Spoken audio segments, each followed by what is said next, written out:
বিশ্বের আন্দোলন সফল হবে কি ব্যর্থ হবে সেটা নির্ভর করবে আমাদের উপর। 1204 সালে ইখতিয়ারউদ্দিন মোহাম্মদ বখতিয়ার খিলজির নদিয়ার রাজা লক্ষণ সেনকে পরাজিত করার মধ্য দিয়ে এই বাংলায় যে শাসন প্রতিষ্ঠা হয়েছিল, যে শাসনের ধারাবাহিকতায় আমরা দেখেছি 1757 সালে পলাশীর যুদ্ধে নবাব সিরাজউদ্দৌলা এক ষড়যন্ত্রের মধ্য দিয়ে যাকে পরাজিত করা হয়েছিল।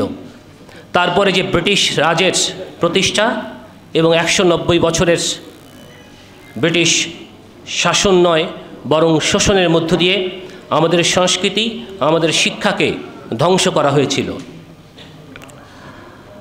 এবং তারপরে যে দুটি রাষ্ট্রের জন্ম, ধর্মভিত্তিক দ্বিজাতিতত্ত্বের ভিত্তিতে ভারত এবং পাকিস্তানের লর্ড মাউন্টব্যাটেন সেদিন করেছিলেন, সেই পাকিস্তান রাষ্ট্রটিও আমরা দেখেছি 25 বছরের মাথায় গিয়ে আবার দুটি ভাগে বিভক্ত হয়েছে।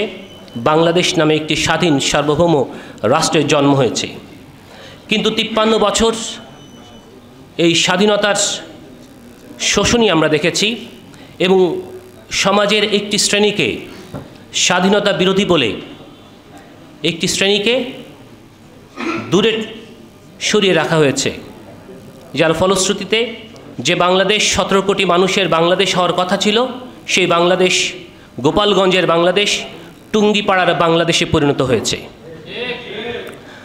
আর তার ফলশ্রুতিতেই 1924-এর বিপ্লব ছিল অনিবার্য। ছাত্র যুব জনতা রাজপথে নেমেছে, টেকনাফ থেকে তেঁতুলিয়া পর্যন্ত আন্দোলন সংগ্রামের মধ্য দিয়ে আমরা বিজয় অর্জন করেছি। আমাদের 47 সফল হয়নি কেন?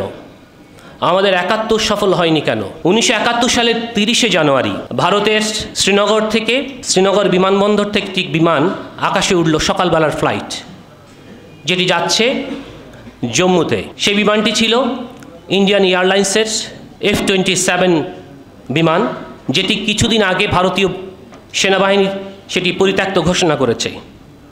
কিন্তু বিমান বাহিনী এয়ারলাইন্স সেটিকে নিয়ে রিপেয়ার করে নতুন করে বিমানের এয়ারলাইন্সের যাত্রা শুরু করে।